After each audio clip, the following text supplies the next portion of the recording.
Hi, my name is Andrew Coates. I'm 17 years old and I've been deaf since birth. I got my hearing aids when I was 5 and it's been all systems go since then.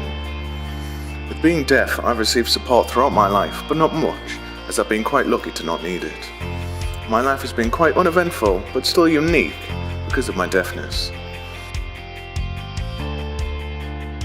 I want to know what support deaf people can get growing up in this area.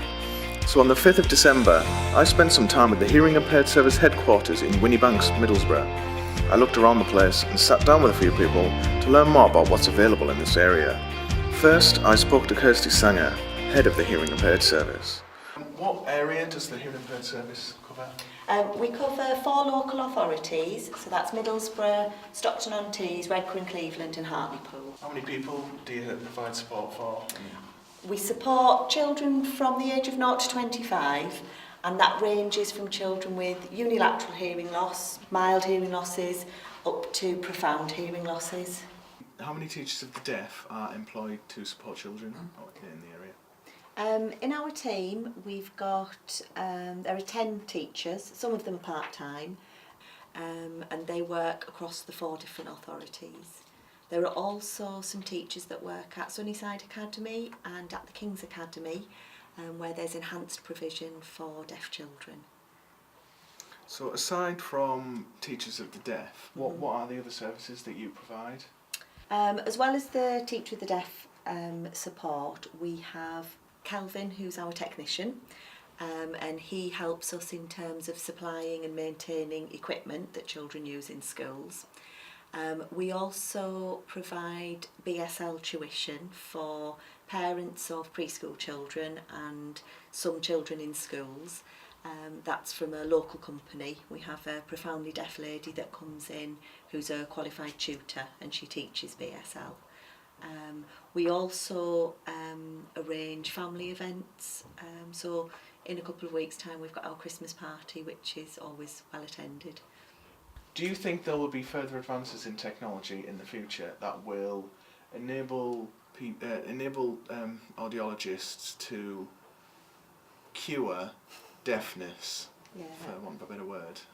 Yeah, I mean, technology is advancing all the time, isn't it? And I've seen hearing aid technology improve a lot in the time that I've been working for this service. So yeah, they are getting closer and closer towards curing deafness, as you say, for want of a better word, because all of the technology that is there, they are all aids to hearing. That none of it is a cure for hearing, and of course there are elements of the deaf community that don't want to see a cure because they don't see it as an illness that needs to be cured. It's seen as a culture and not something that needs to be cured. So. But yes, I think things will continue to advance and there will be more options and more choices for people, and that's ultimately what it'll come down to, what people choose to opt for.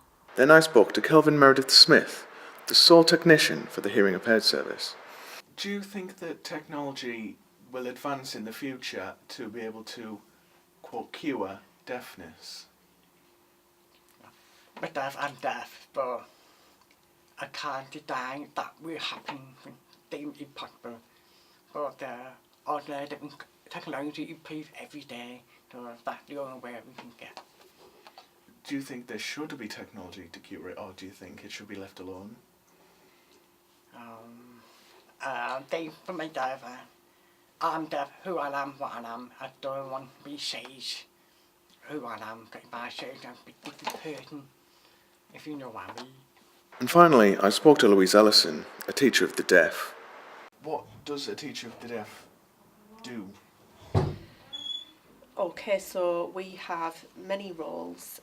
Firstly, we support 0 to 26 right from the home, right up to FE. We obviously teach, we cover educational healthcare plans, we might support parents in filling out particular forms.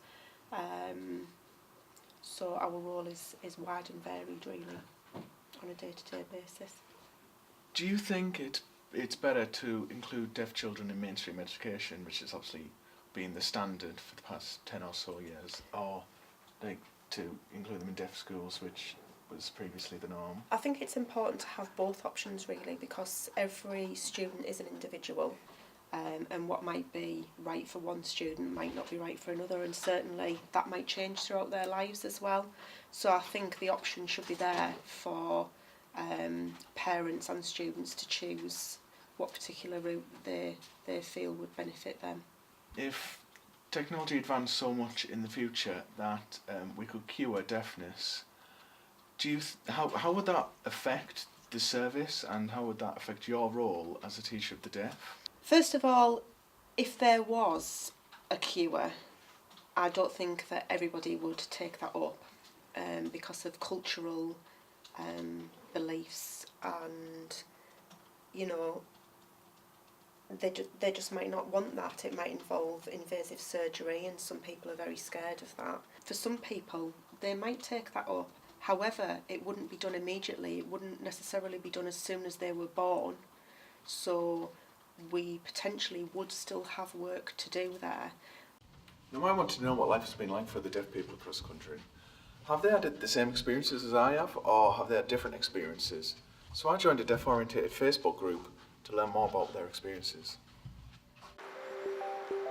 Paul says, I have done jobs when people think I am not suited to it. I worked at the airport and had numerous complaints saying that I may not understand the two-way radio. Last week, working as a banksman in Slinger, I was called a deaf mute. Everyone on the building site stuck up for me though.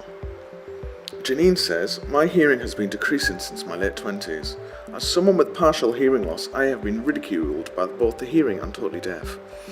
The hearing folk tend to prefer the deaf or daft rebukes. The totally deaf dismiss my discomfort and grief for what I am losing and will lose in future. It's hard when your kids are musically gifted and you know that one day you may not ever hear them again. A topic I had broached earlier in the visit to the hearing impaired service was, if there was a cure for deafness, would you take it? And I opened this question to the group also. Paul says, it's okay for some people who are deafened later in life. I was born deaf, I do not wish to be cured. I just wish hearing people would learn to accept British Sign Language.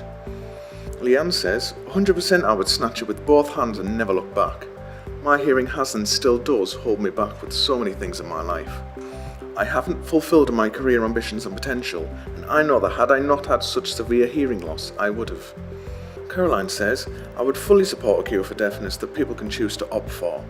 I can only hear from one ear, and it scares me that if my working ear gets damaged, then my life would change beyond recognition. One downside would be that with a snoring husband, how would I be able to sleep? My only perk of being deaf. I then met with a fellow deaf student, Sarah Louise, and asked her the same question. You can't change who I am. Can't change who I am, so no. So you're happy with who you are, you've accepted? Yeah, I've accepted it.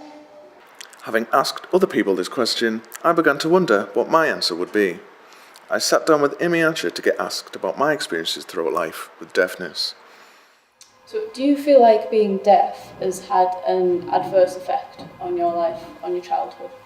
I don't really think so, because I think I've been quite lucky to be able to speak. So I think I learned to speak when I was about 5, maybe, or at least speak properly. So that is later than what most people would. But I didn't get my hearing aids until I was 5. So that would have helped a lot. When I got those, I was like, yeah, our systems go. And yeah, so because I've been able to speak pretty well, I've been able to, handle childhood without some of the difficulties that not being able to speak would bring. What do you struggle most with? I'm not sure. I think probably it would have to be busy places or group conversations, because I can just hear, I can hear what you're saying fine, but if there's another voice or another 2 or 3 voices, then they'll all get muddled up, and they just all come from different directions, and I have to look at someone to basically understand what they're saying, but I can't just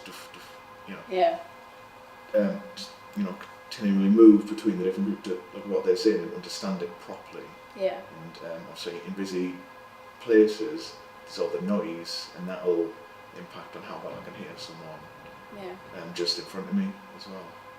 So, because you're not fully deaf, what is your level of deafness comparing to? Like, what can you hear and what can't you hear? Well, I'm about 75% deaf, which is severe hearing loss. But it's very difficult to say what I can and can't hear, because what I can't hear, I don't know what I can't hear because I can't hear it. So I don't know what it sounds like. What is it that I can't hear, because it just doesn't get spoken about, doesn't get thought about or anything. And what I can hear is literally just everything else. So I can hear you. I can hear this noise in the background from the computers. But there might be other stuff that you can hear right now happening that I can't, but I couldn't tell you what I can't hear. I can vaguely hear people outside the window.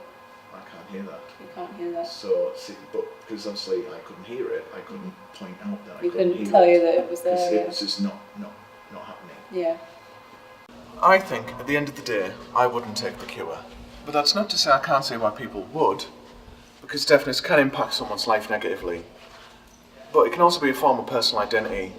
I just wouldn't be me if I wasn't deaf.